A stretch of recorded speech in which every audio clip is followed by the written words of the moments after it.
You can't wake up in the night. You're so stiff. You lose a lot of you lose a whole lot, of your manhood. You can't lift things. You can't help people. You can't, grab the door for somebody. You can't. It's really, really a bad feeling. But it's cool to have that surgery and recover so quick and see 50% of it, healed up now. Because I know the rest is going to be okay. Is Little Ozzy what you do for basically a living, or? Pretty much. It's tough. It slowed me down. It stopped me. And, now that, the History Channel thing did show with Ozzy, we're getting, I'm getting 2 to 3 emails a day, somebody, inquiring, how much and when and where. And so I'm kind of, hit and miss right now until the surgery's over with. But by January, we're going to probably, be hitting all over the country again. And, we want the casinos and the bigger venues and things like that, the House of Blues, the Fillmores, which we have played, but I think it would be on a lot larger scale now. Right, I gotcha. Definitely. So, yeah, now, do you plan on writing new original music again, or are you going to stick with basically doing the Ozzy stuff? We are, you got to keep a couple irons in the fire, man, all the time. I do personally myself, if it's a reality show that I'm pitching, in LA that I went out there, or it's a CD going on now at the same time that the band's going on. Do I want to limit myself to Ozzy completely? No. We got a great band that, we talk about all the time about writing our own stuff. And then this guy in Germany wants to continue as well, doing some other kind of projects. So, yeah, man, we just keep on moving forward, keep something going on. Yeah, that's basically what you got to do. I mean, when you got a good thing rolling, you got to keep basically going with it. So, I hope everything's right. all right with the show here, because it's got to be these Windows updates from my computer. Something's causing crazy shit to happen with the show today. Yep. So it's just one of those fucked up things. It's crazy creepy. It's because Little Ozzy's on the show. Yeah. It's fucking always the name Ozzy. My cat's name is Ozzy. So. Is it? Yeah. That's funny. Yeah, he's a lunatic. I had a bird named Ozzy. That's funny. But, tell everybody where they can find you, because I'm sure people are curious to learn more about you. So. Oh, man, you know what? I'll be glad to. People are great. We're, everybody's just been wonderful to me, man, and the band. And everybody digs what we're doing, and everybody's cool. You can check us out on the website at littleozzyrocks.com. You can just probably type social media Little Ozzy. You can Google Little Ozzy.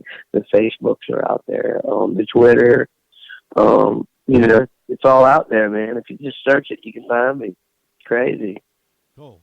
So, yeah, we're definitely going to have you on again here anytime you want to come on. So I just wanted to get you back on the show since I had the technical difficulty. It seems like my mic is probably working all right again now. But, yeah, it's definitely been a pleasure having you on, and I'm sorry I had the technical difficulties, but I'll continue to talk about Little Ozzy and keep my fans updated on all the news. So I hope you enjoyed coming on the show. It's not as crazy as I thought it would be because the technical difficulties got me panicking here, and it's right. It's always crazy, I'm sure you had. Jay, I listened to it. I enjoy what you're doing, man. It sounds great, and keep up the good work. And I sure appreciate you having us on, man. Yeah, no problem. So stay on with me. I'm gonna go right into my boy Cats and Yamas on Vinyl and View. I'm Jay Stone. You listen to my show with Little Ozzy at rockmetaltalk.com.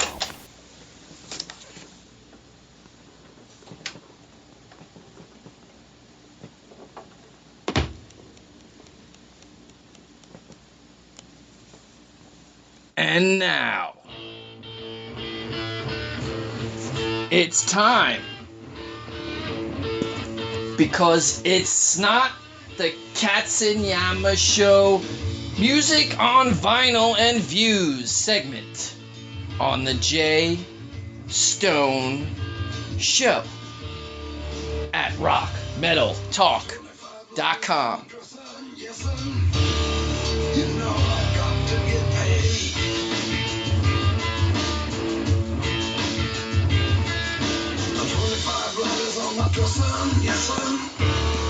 Hey y'all, Katsunyama here. Today, we're gonna listen to one of my favorite albums on vinyl in the background that I think you should own, cause it's that good. We're gonna discuss topics of today I feel relevant that should be said, because no one has the balls. Now, you may not like my album choice or my viewpoint, but relax, that's okay, because you can always F off if you don't like it.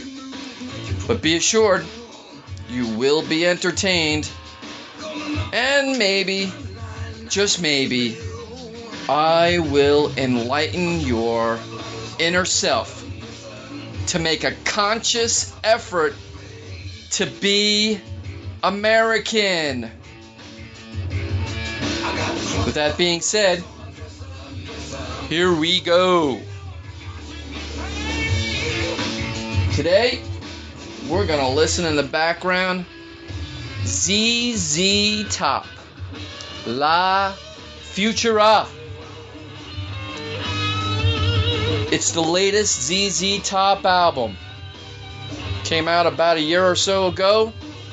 These guys are older than dirt, and boy, they can still rock it. You already know some of their past hits like Legs, etc. Their sound is a little bit more bluesier. Doesn't have that over polished, produced sound of those albums of the 80s. They're just getting nitty gritty and just singing it and playing it like they do. And this album rocks. Kicks ass. I highly recommend this be on your list. Now let's talk about some stuff. Today I'm going to start off by talking about why, at least I can speak for myself, I can't so much speak for Jay, but I think Jay kind of has the same sentiment. We have zero tolerance for assholes. We have zero tolerance for idiots, so you get blocked on our social pages. I don't mind a disagreement. I don't mind someone else's point of view. I actually welcome it. Teach me something that I might not have thought of.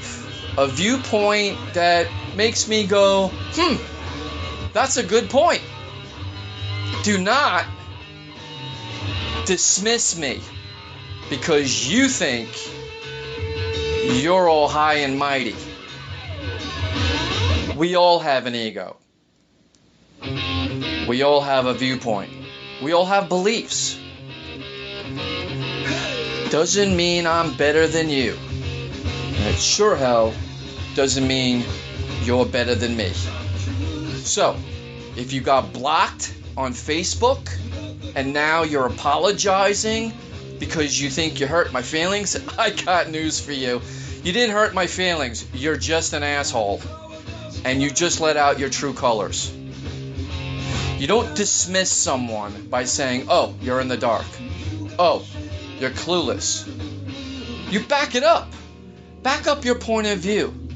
Just because my beliefs or things that are important to me aren't important to you, so it means nothing. Yeah, it does mean something. And there was a discussion on the Hillary-Trump debate. You millenniums have this same fucking problem. You have this sense of righteousness or laziness because you don't want to do something, so you want someone else to do it for you. And so you play that same dismiss card because of your supposed right. You think you have something owed to you, yet you never earned it, just like your disagreement. You don't earn to be in my stream and even get a chance to dislike what I have to say. You're banned. Just like they did on Seinfeld. You're banned. So I'm going to discuss something that is a topic that's important to me. And I have a great example to view by. There's a video by, I think he's an artist. I don't know. I didn't check it out. I really wasn't too interested in that aspect of him as of yet. Maybe I'll check it out. Maybe I won't. But I did like this particular individual's viewpoint on gun carry. His name is Noir.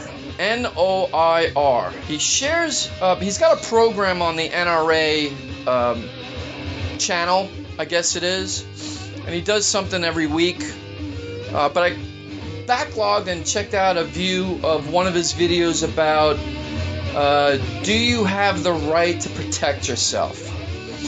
And it shows off very subtly a woman coming home, I guess, from work. It's dark out. She, it's very quiet. There's no words. And she gets out of her vehicle. She goes up to her door. She goes inside. And then the camera backs it up a little bit of a wider view with someone outside. A stranger. Walking toward the house. Kind of scoping it out.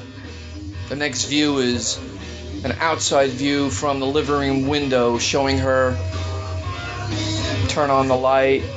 She's got a plate of food of some sort. She sits on the couch and she puts on the TV. And then the next view is that person from the outside quietly opening the screen door. And then the next scene is her sitting there, and boom, that person bangs in the door. And then it cuts out. And it leaves you hanging. And so then he proceeds to go ahead and discuss with some people, some who are against guns, and some just, I guess, random people, and said, his question was, should you have a gun in that scenario to protect yourself?